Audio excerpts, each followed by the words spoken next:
Howdy! So before I get into things today, I just want to say that this totally was going to be a Phantom Strider parody video, as well as being a top 5 best and worst. I was looking at some source material before making this video, and I saw that he was working with nostalgia critic Doug Walker. It had me do a little mini deep dive, kind of like a shallow dive, I guess. And I watched Quentin Review's Fallen Titans #3 on Channel Awesome, and I also watched his review on To Boldly Flee. It just kind of left a bad taste in my mouth and made me feel like I don't really want to parody on this aspect right now. I'm gonna link those videos in the description if you want to watch those, because those are pretty cool. Anyway, enough of all that, and let's get on with the video. Regular Show, created by J.G. Quintel, premiered as pilot on August 14th, 2009. It stayed on the air almost 8 years, with the last episode airing on January 16th, 2017. It spanned 8 seasons, 245 episodes, not including 2 in the AM/PM, and The Naive Man from Lollyland college shorts by J.G. Quintel, which were the inspiration for this show. It even got a movie and 2 video games, one on the 3DS and one for iOS and Android. You could say I'm a fan, so I thought I'd show my personal favorite and least favorite episodes to you, so that you know which of these episodes you might want to check out and others that might warrant a skip. For variety's sake, I'm going to be switching it up the best I can between all the seasons. I'm also going to be limiting myself to one Muscle Man centric episode for the worst 5, because otherwise the whole list could easily be filled with Muscle Man centric episodes. In addition, I won't be placing the 2-part series finale, a regular epic final battle, onto the list at all, because that's just way too easy and I want to give it some variety. With all of that being said, let's get on with the countdown. Starting off our list, we've got the 5th worst regular show episode, and that is Season 5, Episode 5, Wall Buddy. I had a tough time deciding the 5 slot on the worst side here. It was between this episode and Spacey McSpacetree. But unlike that episode, in which Rigby is actually trying to do well, or accomplish a real goal, the Rigby in this episode is just a selfish, jerky baby, only looking out for himself, to the point where he literally trashes him and his best friend's room and puts everyone else in danger in the process. If you haven't guessed already, the premise of this episode is that Rigby has to clean his room, and instead of doing that, he buys something ridiculous to help him solve the problem. It just feels like a Season 2 or even Season 1 Rigby storyline, to the point where the show actually does lampshade this with a joke in the actual episode. The episode is just also not very funny or entertaining, and it has a pretty cheesy ending, and not in a really good way. If you like Rigby as a character, I would skip this episode. Now we're going to move it on a little bit to the other side of things and go for our 5th best episode. And the 5th best episode of Regular Show, Brave Sights, Season 2, Episode 19. Better fire up the grill, cause I got me a zombie kebab. In this episode, the park needs money, and whoever comes up with the idea gets a paid day off. So Mordecai and Rigby suggest a scary movie night at the old cemetery at the park. After the two get the movie and projector, we're then treated to an awesome montage of all the employees getting the cemetery ready for movie night. I like how you can feel all the excitement in the air prior to the screening, although things go awry rather quickly as the zombies end up coming to life. I really enjoy the Evil Dead tribute/parody in this episode. Okay, genius, let me put this in terms you'll understand. The thing you just did, it's woken up the dead, and they're ticked off. All in all, this episode is just good fun, which is why I watch Regular Show. Definitely worth at least a view if you haven't seen it. Coming back to the more lackluster side of things, we have our 4th worst, Season 4, Episode 16, Quips. In this Season 4 episode, Skip's cousin Quips comes to play some Drawsome, which is pretty much like Pictionary Not sure what it's really called in real life. Regardless, Quips enters the picture and proceeds to annoy the crap out of the park crew as well as the audience for pretty much the whole 11-minute runtime. How does he do this, you might ask? By simultaneously telling lousy jokes and being a superficial jerk all along the way. And seriously, I counted, there are 25 quips in this episode. There's one that's a half joke, which is a setup, and there's one that's also a half, which is a punchline. And at 660 seconds, or 11 minutes, you're hearing one quip every 26.4 seconds. So every 26 seconds, you're hearing the lousy joke from this guy. And that's on an average, so you're going to be hearing a multiple in a row. Most of his jokes are just based on physical features aimed at others, which is pretty rude. The park crew all end up bailing out before the game, except for Mordecai and Rigby because they owe skips, of course. Quips does nothing for his team the whole time he plays Drawsome, all the while cracking awful jokes and saying the same words over and over like he's 10 years old. In response to his constant and annoying berating, Reginald uses his magic to trap Quips and Skips, leading to Skips having to save the day once again. This guy never gets a break.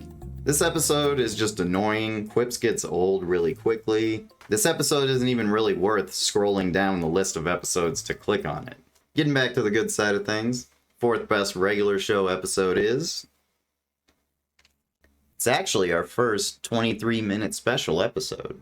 Season 4, Episode 9, The Christmas Special. Regular show's no stranger to quality holiday episodes, with one of my favorites being Terror Tales of the Park 3. I just love Jebediah Townhouse for some reason, it's just cheesy and fun. This 23-minute special is no exception. This episode kicks off with an aerial fight scene aboard Santa's sleigh between Santa and Quilligan, in which Santa gets shot and plummets down to Earth. Merry Christmas, Santa Claus. We're then given the contrast of the easygoing Christmas party at the park house, where good times are being had by all. Quality muscle man joke, Benson gets compliments on his ugly sweater that he unironically thinks is cool. Thomas stuck in the stair banister, or is he?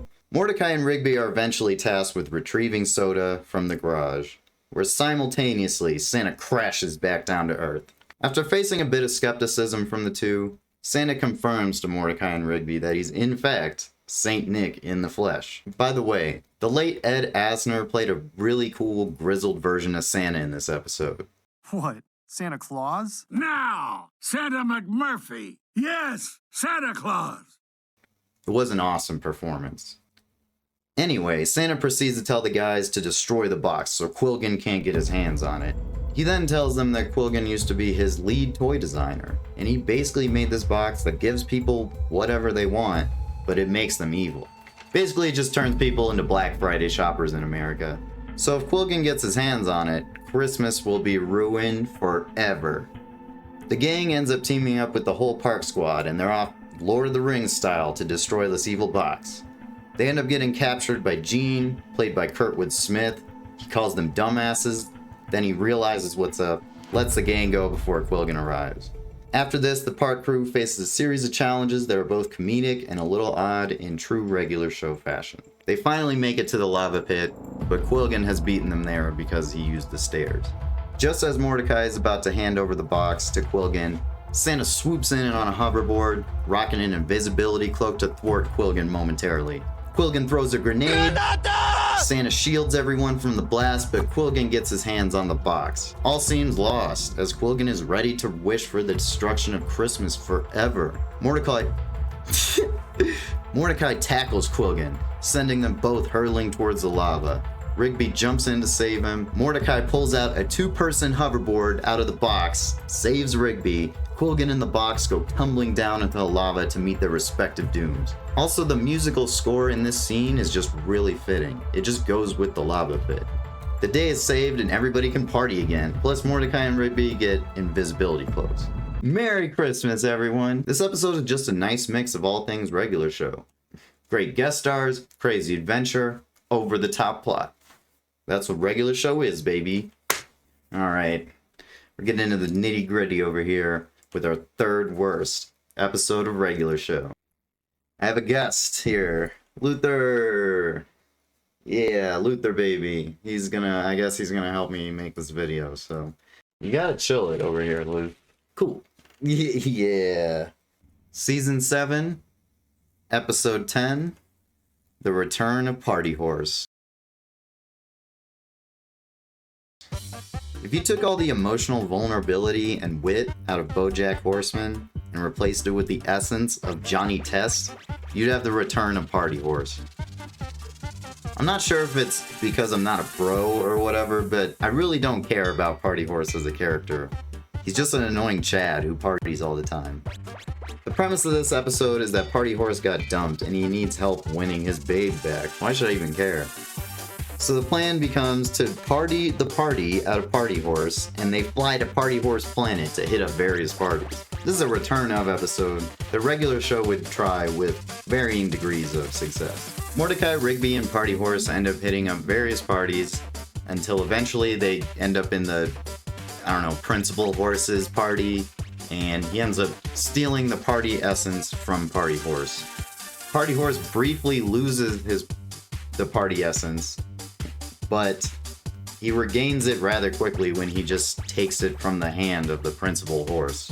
Prior to drinking it, Party Horse pours out some of the party essence to, quote, take it down a notch for his babe. All is good, woo-hoos all around. This one is just annoying. I don't like Party Horse, as I said. It's not funny, there's no tension, there's no stakes to the plot, and it irritated me that the antagonist horse, after stealing Party Horse's party essence that was like his whole thing, just immediately lets him have it right out of his hand without any resistance. Enough talking about this one. Next, getting back to the good side of things, we have our third best episode, The White Elephant Gift Exchange. Season 6, Episode 9. Nice. While making morning announcements, Benson tells the park crew that they are to partake in the yearly White Elephant Gift Exchange. Everyone but Muscle Man groans in anguish as the announcement is made. That's because, as Pops put it, every year his gifts ruin Christmas. And I'd have to agree, especially in his case, because I felt like he got the worst out of everyone.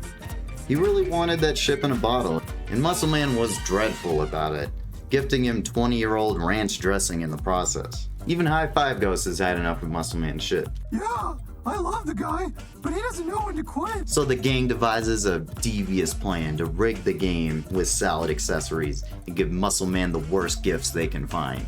They compile all sorts of heinous gifts for Muscle Man, with instances of doubt followed by remembering the times Muscle Man did them dirty and proceeding with the plan. At the party, everything is going swimmingly, all according to the crew's plan until Rigby opens the gift Muscle Man arrives with to find what is seemingly a new TV. Muscle Man goes on to give a little speech about how his past gifts might have been taken as harsh or out of line, that he wants to be closer, to be a family, and he gets rather emotional while doing so, even breaking down into tears.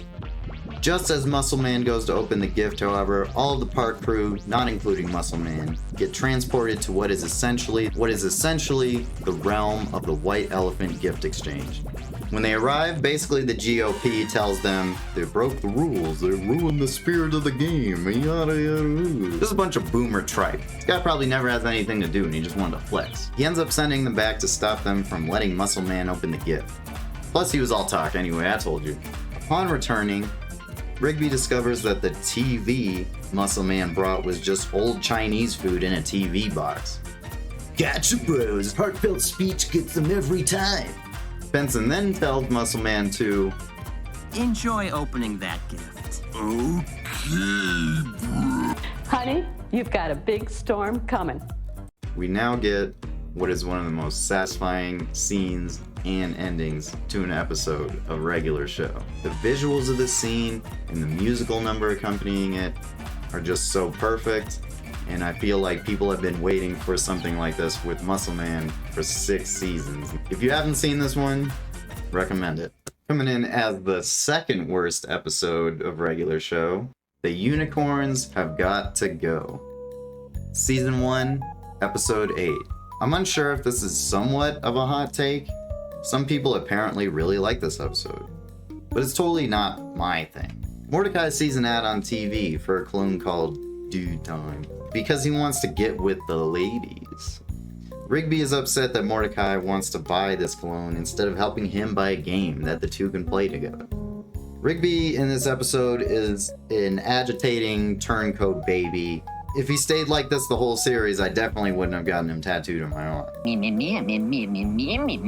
The clone ends up attracting not ladies like Mordecai intended, but bro unicorns who just want to hang out with other bros. Lame. They proceed to bully Mordecai and try giving him bad advice to embarrass himself in front of Margaret, which is actually successful.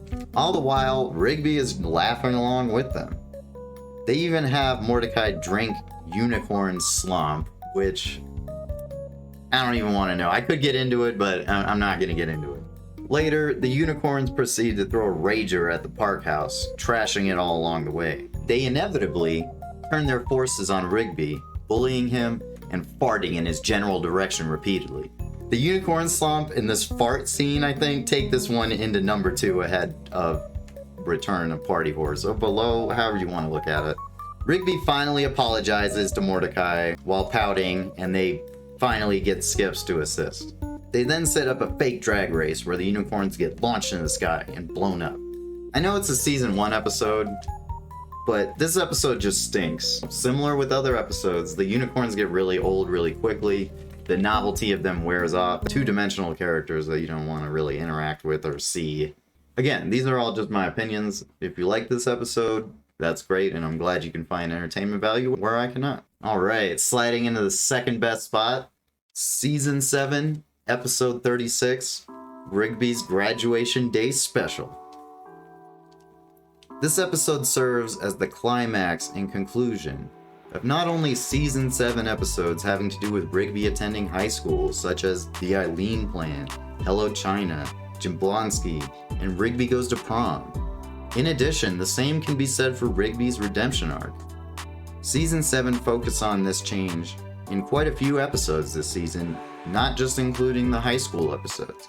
Episode 1, Dumptown USA, Rigby literally gets dumped by Eileen just so Mordecai doesn't end up being a gross smelly wook for the rest of his life.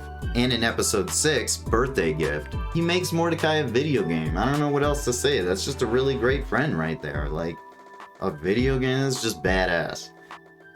In this 23-minute season finale, we witness the final stage of Rigby's growth from a character who was, at one point, an overly selfish, ridiculously lazy, bad friend who would turn on you in an instant when he doesn't get what he wants, to a person trying to better themselves and inspiring others to do so along the way. Added to all of that is the conclusion of the dome experiment in this episode, but we'll get to that later. As for the episode, quite frankly, slaps. It has a sweet piano score to start the episode. David Koechner plays Principal Dean, and it just fits. So because Rigby's so inspiring, Rigby is tasked with giving the graduation day speech, and it's going to be on national TV, and it's tomorrow, or else Principal Dean is going to eat his diploma. I rather enjoy the daytime American talk show parody in Inspire America. Bravo, that's exactly how they are. Rigby turns to Mordecai for help, but he can't because he's driving far away to get a special coffee soda for Rigby to help him prepare, and because he's in his feelings too. We get an awesome, inspirational montage here where we see Rigby pop in Sad Songs Make a Mix and gets to work. He's taking notes on YouTube. That looks familiar. Practicing his speaking at the park. He even visits the Hall of Great Orators for inspiration. It's a touching, emotional montage, honestly. Also, if you're wondering, the song is called Here Comes a Regular by The Replacements. Understandably, Rigby is feeling a lot of anxiety prior to the whole event and has a bad dream. He then calls Mordecai and they have a conversation in which Mordecai says, "That's right, I'm not doing anything for you." Nevertheless, it's finally time for the big day. Rigby starts by literally falling out of a helicopter. Things don't pick up for him immediately from there, with Rigby nervously eking out his words and almost dry heaving on stage, as he ends up running backstage. There, he finally meets up with Mordecai. He gives him a coffeenie, and Mordecai admits that he didn't like to see Rigby succeeding, as if that highlights his own insecurities and faults. Mordecai tells him that it's awesome what he's doing and that he's got this. Rigby finally now has the courage to step up to the podium and give his speech. The speech Rigby gives, if you haven't seen it, is actually really down to earth and inspirational. He gives props to the people that lifted him up and show him that it's possible to do these things. He says he did this for himself, even though it might not have even started out that way, and that the inspiration doesn't even stop with him. On that note, I would like to say that Phantom Strider did inspire me to make this video through his various previous works, as well as other creators like The Real Gems, Wendigoon, That Chapter. There's so many that I could name, but there's a lot of YouTubers who have influenced me personally as well. People like these have inspired me as a content creator. Maybe one day, with one of my videos, I'll inspire you with my content. Getting back to the story, before anyone can really celebrate, the dome pagers go off for the first time, and the gang have to rush back to the park. The fax machine prints out a readout that says, "To end the experiment, push the button." The crew does so simultaneously as the dome locks its perimeter and is shot into space, with most of everyone's loved ones looking on from the ground as the dome floats off into space, with the exception of Eileen. It's an epic, excellent way to end Season 7, and it kicks off one of my favorite seasons, regular show Season 8. Now before I get to the worst episode on our list, I have a few dishonorable mentions. Spacey McSpace Tree. As I said earlier in the video, it was a coin flip between this episode and Wall Buddy, but Wall Buddy had annoying Rigby. This episode isn't much better though. Spacey McSpace Tree is tough to deal with as a character, and this episode is very predictable. As good as Season 8 is, I skipped this one. Gut Model. Season 3, Episode 18. Okay, so this episode might have made it onto the list at like number 3 or number 2, but I could only do one Muscle Man centric episode for the worst list. Muscle Man becomes a gut model for Mommy Monthly, and the agents use him and take advantage of him almost immediately. It's just kind of an awkward, uncomfortable episode that even Mr. Peanut Butter couldn't save. Country Club, Season 4, Episode 31. Honestly, this one is so forgettable. A machine that turns objects into toilets. What is this? Captain Underpants? And the worst episode of regular show, in my opinion, is Season 4, Episode 12, The Longest Weekend. If you like Muscle Man squealing, whining, and immature romance, then this episode is right up your alley. But for the rest of us, this episode is just a squealing, obnoxious, howling mess. After seeing a bad, cheesy romance movie at the theater that no one other than Starla really enjoys, she suggests to Mitch that they stay apart for the weekend to test the strength of their love. In this story, it just feels like this could have been in the background of an episode rather than an individual episode by itself. But anyway, Muscle Man begrudgingly agrees, and here we go.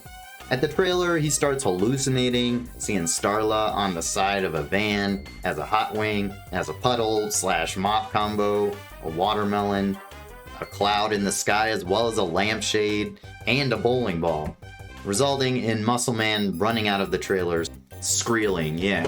He's screaming and squealing, it's squealing. He then enlists Mordecai, Rigby, and High Five Ghost to help him get over the weekend. We're seriously doing this right now. Meanwhile, at the coffee shop, Starla is on some middle school drama stuff saying, "Why hasn't he called me yet?" Even though she said she would break up with Muscle Man if he did call. This all eventually leads to the park crew having to forcibly tie Muscle Man up with rope like he's about to get put in front of the train tracks.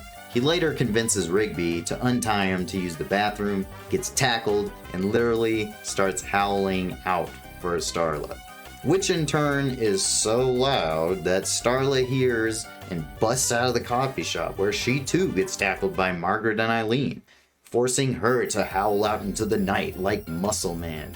What am I writing? Also, this is where one of the very few funny things happen, other than when Rigby says, spin this, and he proceeds to make noises that are equivalent to that of flatulence. Other than that instance, the dogs barking and when they hear the howls, I just think that's funny. Muscle Man and Starla start to go all Dragon Ball Z, powering up and everything, and start coming together like two magnets.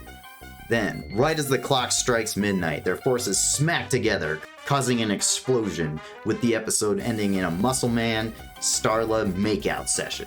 Aw yeah. This episode just kind of drags on, even for being 11 minutes. It's just not very funny, and not much even happens in the episode, really, making it a bore at the same time. All of that being said, if you like any of these videos on my worst list, I think that's great. We all have different tastes, and that's what makes this world unique. As long as you don't come at me like your tastes are superior or that I have to follow your rules, then we're all good. Before I reveal the best episode, in my opinion, not including the two-part series finale, I have a few honorable mentions. It wouldn't be a regular show countdown without mentioning Excellent. It easily could have been as high as number 3. It's just a fun time. From the very beginning of this episode, you get the laughs. Escape this, Manetti. The Excellent commercial is amazing. Rigby's sudden and full steam ahead commitment to winning the hat regardless of his various physical limitations. Amazing. If you haven't seen this one, I totally recommend checking it out. Skip's Story, Season 5, Episode 22. Skip sits down with Mordecai and Rigby to tell them the story of how he became immortal, the first time he fought Chlorgbane, how he got the name Skips, and his relationship with Desdemona, or Mona for short, who is played by the lovely talented Grey Delisle. Mark Hamill is marvelous as always in this episode, and it's a slightly sad but sweet look into Skip's life. Gary's Synthesizer, Season 7, Episode 23. Mordecai and Rigby mess around with Gary's synthesizer, which controls his physical presence, so they have to travel to Gary's home planet, Synthos, to make things right and bring him back to life.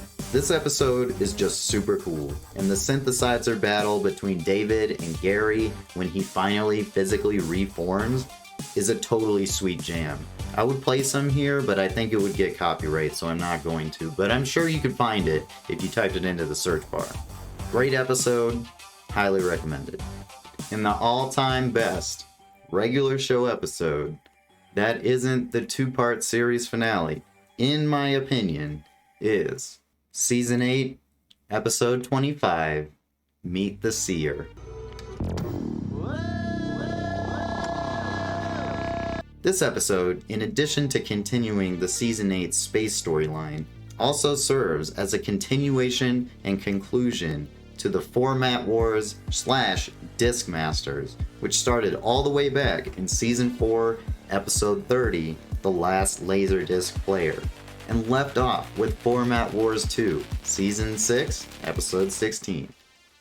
The Seer was mentioned for the first time in the episode preceding this one, Kill 'Em With Kindness, Episode 24 of Season 8, when Earl shows the slideshow to the game. If you're a fan of the show Community, this episode has you covered. Yvette Nicole Brown plays the Seer in this episode, and does a fantastic job, I might add. In addition, Jillian Jacobs is wonderful as Blu-ray, and Keith David knocks it out of the park with his ultra-recognizable voice as Streaming. And you've brought all your remaining formats to me. Finally, I can add you all to my queue of destruction! After Pops almost gets erased from existence by Anti-Pops at the end of the last show, the crew arrive at Planet Nielsen, which is home to the Seer, and has been taken over by Streaming, now called Planet Streaming. Also have to say the little guard internet boxes are very cute. I just think they're neat. The crew then meets up with Reel to Reel and Black and White, who seem to be the last of the guardians of obsolete formats. They take the gang to an underground doctor, where Pops gets patched up, and Reel to Reel shows them how Streaming made Planet Nielsen obsolete and sent everyone underground, Fallout style. Seriously though, the way they portray this underground Nielsen office totally reminds me of those random vaults you find while exploring New Vegas, each with their own special lore. It makes me wonder if this was an intended reference or not. Also, if you listen to the musical score during this scene, it's very Fallout-like as well, complete with a slight siren sound. After meeting up with HD DVD and Blu-ray, we finally get to meet the Seer in her bunker of thousands of TVs. Now some people might say the Seer is God, but I just think they're an immortal being like Skips, but also ethereal, like how Death is. She doesn't have the power to create or destroy. She just is, if that makes sense. She didn't create the galaxy, she is the galaxy. Regardless, the Seer tells everyone that she's loved watching them, but that everything must come to an end, and that all of what has happened so far has led up to the final battle between Pops and Anti-Pops. Streaming is closing in, so everyone is forced to flee the bunker and heads for the park dome. Streaming halts them before they get there, and reel-to-reel makes the ultimate sacrifice, leading to one of my favorite lines. He was the original! Black and White gets taken out. In space, no one can hear you scream. Another classic line. While Streaming is buffering, everyone makes a run for it. The Seer tells Pops that he must travel to his home planet, Lollyland, for the final battle. As Streaming rises up in the background, the Seer tells Pops, "Make it a jolly good show." The dome flies away, Planet Nielsen explodes, Eileen punches in the coordinates for Lollyland, and Pops realizes the planet that we first saw in Pop's Favorite Planet, Season 7, Episode 31, that he has had such an affinity for his entire life, is actually his home planet. This episode is magnificent. It hits all the right notes, the storytelling, guest appearances, storylines merging and concluding, the jokes, setting, and cheesy one-liners in this episode is just an awesome example of what made Regular Show great. That's why it's my personal #1 pick for best episode of Regular Show ever. Regular Show lasted many seasons, brought joy and still does to many millions of people. It was a really innovative, creative show, especially for its time. It hadn't been as much of a hit. We may not have gotten a show like BoJack Horseman, for example, or others that are like it.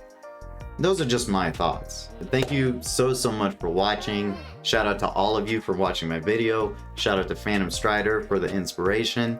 If you liked what you saw, please like and subscribe. It helps me a ton. If there were any episodes that you thought I missed, please let me know down below in the comments. While I was editing, I realized that it kind of cut out at the end, but basically just thank you so much for watching. I'd love to hear from you in the comments. That's all for me. See you in the next video.